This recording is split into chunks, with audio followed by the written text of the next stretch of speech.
Bismillahirrahmanirrahim. Selamat pagi. Assalamualaikum warahmatullahi wabarakatuh. Yang saya hormati Bapak Dekan, Profesor Ari Faryalsam, Direktur Imeri, Profesor Hegar, Direktur Utama RSCM beserta jajarannya, para guru besar, para ketua klaster, para peneliti, seluruh sivitas akademika, Fakultas Kedokteran Universitas Indonesia yang kami hormati. Terima kasih tentu pertama-tama kami haturkan kepada jajaran dekanat dan pimpinan FKUI, Rumah Sakit Cipto Mangunkusumo yang telah hadir pada pagi hari ini dan juga teman-teman semuanya. Izinkan kami ingin menyampaikan the future of medicine. Ya, kalau tadi telah dipaparkan oleh Ketua Panitia dan juga kita melihat video singkat bagaimana Imeri berdiri yang saat ini alhamdulillah telah berusia 3 tahun. Kalau kita melihat ini sebuah ulasan dari National Geographic Medicine pada tahun 2020 yang sangat menarik menurut saya. Mereka menuliskan The Future of Medicine, How Personalized Medicine is Transforming Our Healthcare. Dan jelas sekali bahwa dalam 5 tahun terakhir, saya kira Nature Outlook, ya, Richard Hodgson telah menyampaikan the concept of precision medicine, yaitu sebuah platform pelayanan kesehatan yang berbasis 3 hal penting, yaitu genetics, lifestyle, gaya hidup, dan lingkungan. Berbasis 3 hal inilah the future of medicine will be created. Dan pada awal tahun 2019, saya kira National Health Services publish very interesting paper and review menempatkan 3 hal yang akan memberikan disrupsi terhadap layanan kesehatan kita. Yaitu yang pertama, yang paling besar magnitude-nya adalah genomics, aspek genomik, kita bisa lihat reading the genome and writing the genomes. Yang kedua adalah digital medicine, including telemedicine, wearable device, mobile applications. Dan yang ketiga adalah artificial intelligence and robotics. Dan belum genap 1 tahun, National Health Services meluncurkan hipotesisnya tepat pada Oktober 2019 terjadi outbreak COVID-19 di Wuhan yang otomatis akan mengakselerasi semua disrupsi teknologi dalam layanan kesehatan ini. Dan kita lihat nih gambar yang sangat menarik, ya, merupakan sebuah riset biobank di UK, bagaimana mereka mengumpulkan 500.000 sampel darah, urin, dan saliva. Karena dari 3 sampel ini mereka bisa mengumpulkan, bisa meretrieve data genetik yang tentu dikaitkan dengan data klinik, sehingga nantinya akan bermanfaat bagi pengembangan pelayanan kesehatan. Dan kita tahu bahwa big data is new oil. Ya. Dan saat ini revolusi digital di layanan kesehatan terutama disupport oleh big data. Big data inilah yang akan menjelaskan secara detail, baik secara kuantitatif maupun secara biokimiawi, bagaimana profil pasien kita.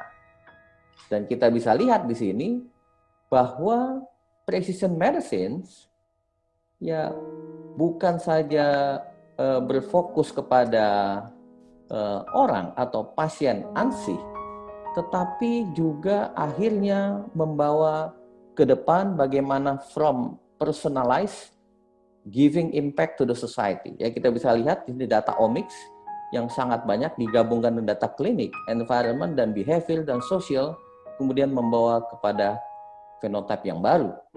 Ya, kombinasi dari medical science dan omics big data ini sangat penting bagaimana kita mentranslasikan ya hal-hal dari bench, dari basic ke translational dan kepada applied research. Kita bisa lihat di sini disease phenotype, data omics, data klinik dan analitik, big data integration analitik yang kemudian akan membawa kepada new medical knowledge. Dan yang paling penting adalah aspek diagnostik, prognostik, dan personalized treatment. Inilah yang akan membawa kemajuan-kemajuan dalam layanan kesehatan ke depan. Bagaimana kita menghubungkan antara genetics, kemudian big data, dan layanan kesehatan. Disinilah kita perlu enabler. Dan enablernya itu adalah teknologi. Enabling technology for personalized and precision medicine. Kita bisa lihat di sini, genome guided medicines. Ya, nomor 1 tadi genomics and reading genomics and writing the genomics. Kita bisa melihat bahwa aspek-aspek yang bisa dikupas dengan genom luar biasa. Ya, sekarang kita bisa lihat pada era pandemi ini, orang berlomba-lomba melakukan whole genome sequencing, menemukan obat, menemukan vaksin, menemukan antibodi dan sebagainya. Dan kita bisa lihat diagnostik, biomarker discovery, kemudian CRISPR untuk treatment, devices, circulating tumor DNA, RNA, yang sangat penting bagaimana kita menerjemahkan apa yang terjadi pada the whole human body. Dan aplikasi dari precision medicine ini sudah mulai sekarang ditranslasikan hampir kepada semua sistem. Kita bisa lihat di sini, mulai dari motor system, kemudian cardiovascular system, endocrine, respiratory, digestive, reproductive, semuanya mengaplikasikan precision medicine. Kita ambil satu contoh ini sangat menarik adalah precision medicine in cancer, breast cancer.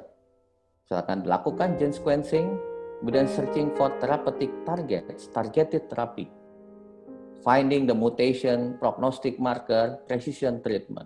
Semuanya seperti itu, colorectal cancer, lung cancer, sarkom, osteosarkoma, prostat, liver cancer. Dan this is the future of medicine. Dan bagaimana teknologi menghubungkannya?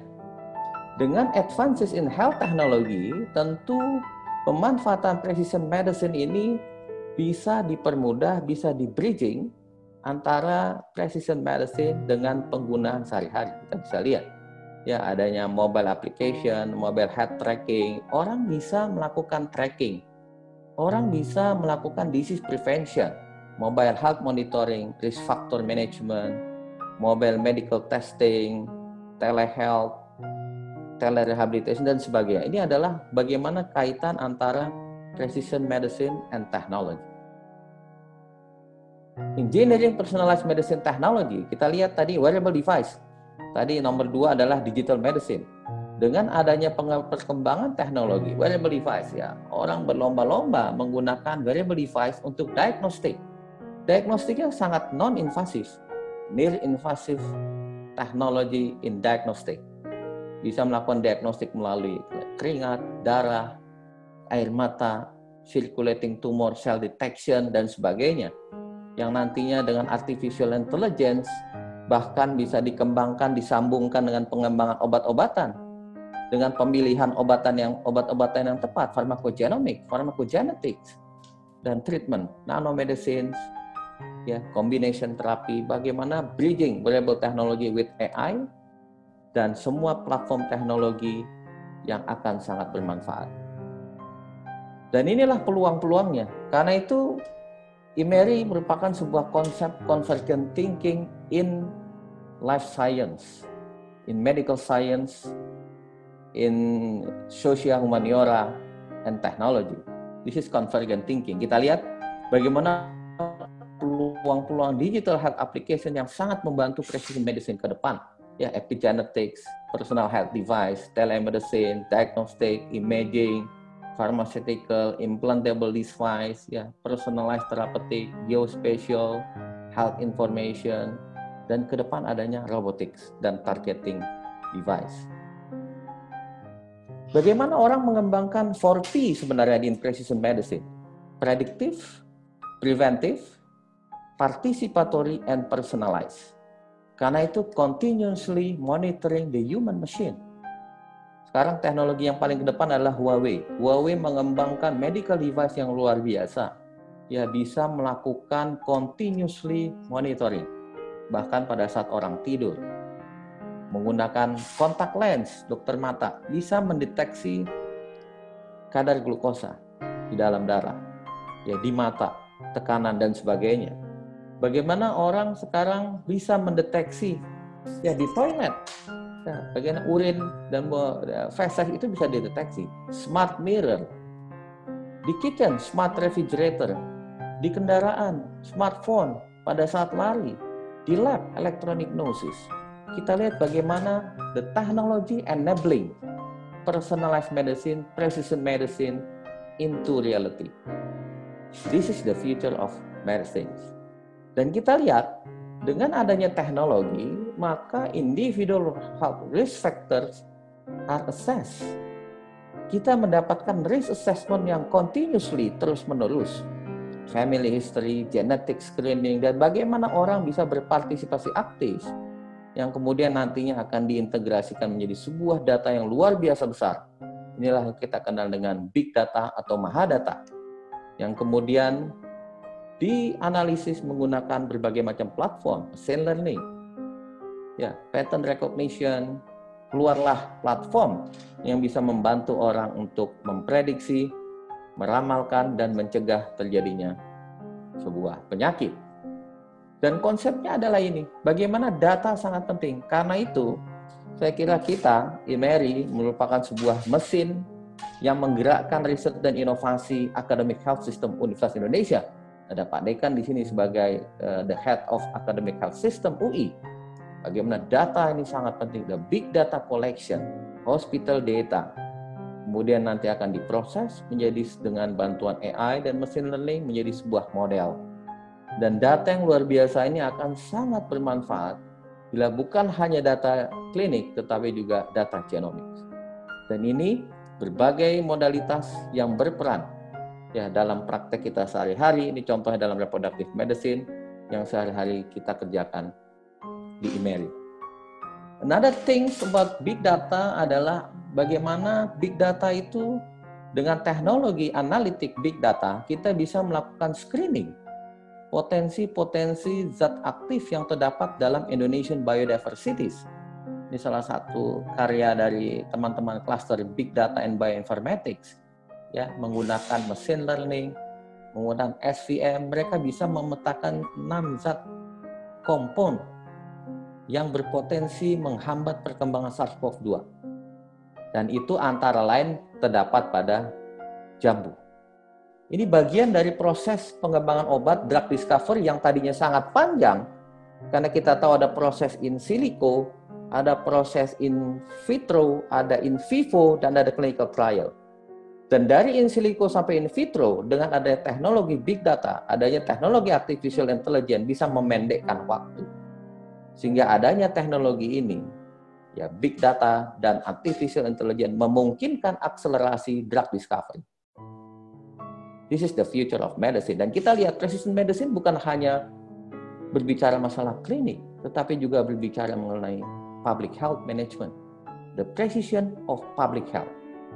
This is also very important. Improving the ability, bagaimana mencegah penyakit, promosi kesehatan, dan mengurangi disparitas layanan kesehatan di antar daerah. Kita bisa lihat dengan precision public health yang tepat, ya, dengan menggunakan big data. Ya, kita antara lain bekerja sama dengan Facebook International. Di sini ada Dr. Damar ya, katanya, yang bekerja keras menggunakan data agregat dari Facebook, jutaan data, dan kita bisa melakukan precision public health approach untuk mencegah terjadinya pandemi atau mengendalikan pandemi. Dan ke depan kita bisa lihat juga bagaimana kaitannya dengan social welfare dan sebagainya. The next teknologi adalah digital medicine, telemedicine. Saya kira semua ini sebuah keniscayaan. Nah, di Indonesia ini dengan negara yang sangat luas, 267 juta penduduk, lebih dari 17.000 pulau, maka telemedicine is must. Dan yang menjadi masalah di telemedicine ini adalah bagaimana platform telemedicine sampai saat ini, walaupun sudah ada peraturan surat edaran Menteri Kesehatan dan Perkonsil, belum ada platform telemedicine yang diratifikasi oleh pemerintah. Inilah platform yang aman in terms of cyber security, confidentiality, data ownership, dan sebagainya. Karena itu nih teman-teman, ini mahasiswa kita nih, Arya Lukmana, again, ya, bersama teman-teman di Medical Technology, kita mengembangkan platform telemedicine yang merupakan platform yang dibuat ya di karya kita, karya IMERI. Tentunya ini yang juga langsung terkait dengan electronic medical record. Jadi kita menawarkan open source medical record, electronic medical record. Karena kita tahu Tidak semua rumah sakit memiliki electronic medical record, dan interoperability ini sangat penting. Ya, bagaimana best practices dalam telehealth system ini juga sangat penting. Ya, komunikasi, ya, empathic tone, bagaimana berkomunikasi dengan cara tetap berempati melalui telehealth, tidak mudah. Karena itu kita lihat bahwa bulan lalu dan bulan ini Harvard Medical School offering the open short course untuk telemedicine, dan mereka dengan jelas menyatakan bahwa sekarang layanan kesehatan itu harus sudah seperti online banking, bisa diakses, kualitasnya baik, cepat dan aman, safety. Ini challenge kita ke depan, dan untuk mengatasi keterbatasan pemeriksaan fisik tentu AI memegang peranan penting. Lagi-lagi AI, perangkat telemedicine yang dilengkapi dengan artificial intelligence mampu melakukan pemeriksaan fisik yang terbatas pada saat telehealth. Ya, mereka bisa mendeteksi heart rate, pulse rate, blood pressure, glukos, gula darah, temperatur dan sebagainya. Dan ini akan sangat-sangat membantu. Mereka menyebutnya sebagai cognitive Internet of Medical Things. Ya, dilaporkan semua data secara pasif, secara aktif kepada server, kemudian medical network diberikan feedback lagi. Ini yang dikerjakan saya kira Cina yang sangat pesat ya, dengan Huawei teknologinya. Kemudian ini di Amerika ya, self-testing COVID-19 dikerjakan, kemudian upload ke sistem, dan health consultation, delivery, personal medical device, dan medicine seperti ini. Ya, salah satu kemajuan implikasi kombinasi antara telemedicine dan artificial intelligence yang kita sebut sebagai cognitive Internet Medical of Things. Dan robotics, saya kira sebelum pandemi di Cina, di Beijing, kota Beijing merupakan kota yang sangat agresif. Mereka sudah menggunakan 55 robot di 50 rumah sakit yang ada di Beijing. Dan robot membuktikan mampu melakukan admission ribuan pasien, sampai 6.000 pasien. Sedangkan kalau orang terbatas hanya sampai 200 pasien saja. Dan ini salah satu contoh robotics, Da Vinci Robotics. Kita punya satu di Indonesia, sayang RSCM baru mau beli, belum punya. Bagaimana robotics, surgery, melakukan operasi yang sangat delicate, sangat complicated pada tumor. Dan kemudian hasil operasi ini kembali diterjemahkan ke bench, ya, untuk mencari the best chemotherapy and then the best targeted therapy menggunakan precision medicine. Jadi kombinasi antara basic, transitional, applied, back to basic lagi akan memecahkan masalah kita. Ya, salah satu contoh targeted terapi adalah imunologi terapi. Bagaimana sel-sel imun disekolahkan untuk mengenal sel kanker yang tidak dia kenal sebelumnya. Natural killer cell misalkan. Inilah yang disekolahkan kemudian dimasukkan ke dalam tubuh untuk membunuh sel-sel kanker. Bagaimana Imeri menjawab semua tantangan ini? Saya kira Bapak Direktur kita, Prof. Hegar, telah terus-menerus mengingatkan kita bahwa semua kita punya, baik di Research Tower maupun di Education Tower. Kita memiliki itu, dan alhamdulillah selama 3 tahun ini, ya, kita paling tidak sudah bisa merangkak, berjalan pelan-pelan, walaupun belum bisa lari kencang. Kita menjawab semua challenge ini. Dan ini tantangan-tantangan juga bagi kita. Kenapa kita mendirikan Medical Technology Cluster? Kenapa kita ngotot ingin mengawal sekolah Master Biomedical Engineering? Karena kita sadar betul, this is digital health infrastructure. It's the basic foundation for improving the future of medicine. Sangat banyak challenge, cyber security, interoperability, privacy, data storage, data science, workforce, AI, equity, and ethics. Inilah challenge kita, ya, untuk Indonesia. Bagaimana kita bisa memutuskan mata rantai penyakit non-communicable diseases yang menghabiskan 70% anggaran jaminan kesehatan nasional, 50 triliun. Kalau kita tidak melakukan langkah yang sangat agresif, melakukan primary prevention di sangat-sangat hulu, kalau kita hanya mengandalkan secondary and tertiary prevention, saya kira akan sangat berat.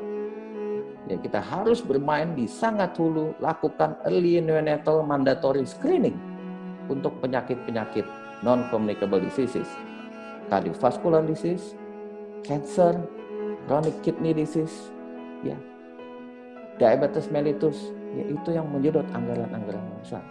Karena itu kita diberikan amanah oleh pemerintah Indonesia. Ya, kita diberikan amanah dibangunkan IMERI, dibangunkan RSUI. Kita punya FKU yang demikian besar. Inilah tanggung jawab moral kita untuk menjawab ke depan. Where do we go from here? Tentu langkah yang kita kerjakan, better research and innovation with better social impact. Telemedicine, regenerative medicine, AI robotic, precision medicine, digital drug discovery, biomarker, massive open online course. Kita harus bergerak right toward right upper quadrant. Make a research and innovation for better social impact. Ini untuk menggelitik kita semua. 2 minggu lalu saya webinar dengan teman-teman dari UGM. UGM mempopulerkan istilah UGM Insight.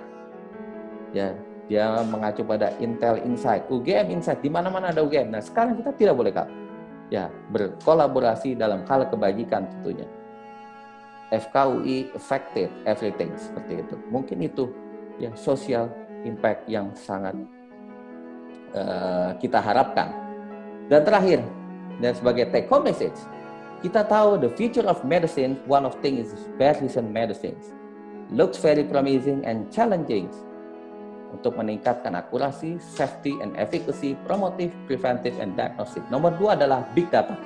Ya, saya kira tidak ada tawar-menawar lagi bahwa kita harus memperbaiki data collection, data analytic and processing, and evidence-based policy. Bagaimana menggunakan data ya untuk menerapkan kebijakan-kebijakan dan mengembangkan pelayanan kesehatan.